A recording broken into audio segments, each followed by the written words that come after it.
Ward number 11ના ઉમેદવાર કનુભાઈ પ્રજાપતિએ પોતાનું ઉમેદવારી ફોર્મ પરત ખેંચતા તંગદિલી સર્જાઈ હતી। કોંગ્રેસના ઉમેદવારે ફોર્મ પરત ખેંચતા રાજકીય તંગદિલી સર્જાઈ છે। વોર્ડ નંબર 11ના કોંગ્રેસના ઉમેદવાર કનુભાઈ પ્રજાપતિએ ફોર્મ પરત ખેંચવા અકોટા મામલતદાર કચેરીએ પહોંચ્યા હતા। આ ઘટના દરમિયાન કોંગ્રેસના કાર્યકર્તાઓમાં ભારે હોબાળો મચી જવા પામ્યો હતો। મોટી સંખ્યામાં પોલીસ બંદોબસ્ત ગોઠવી દેવામાં આવ્યો હતો।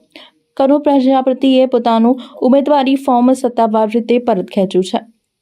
બાદમાં તેમના સાથીદારો તેમજ તેમની સાથે સ્થળ ઉપરથી રવાના થયા હતા। ઘટના દરમિયાન કોંગ્રેસના કાર્યકર્તાઓ તેમજ અન્ય વોર્ડના ઉમેદવારોએ કનુભાઈને ઘેરી લીધા હતા। આ દરમિયાન તંગદિલી વધતા કોંગ્રેસ દ્વારા કનુભાઈને લઈ જઈને આવેલી કારનો પાછળનો કાચ તોડી નાખવામાં આવ્યો હતો। પરિસ્થિતિને કાબૂમાં લેવા પોલીસે કનુભાઈને સુરક્ષા આપી કારમાં સુરક્ષિત રીતે સ્થળ ઉપરથી રવાના કર્યા હતા।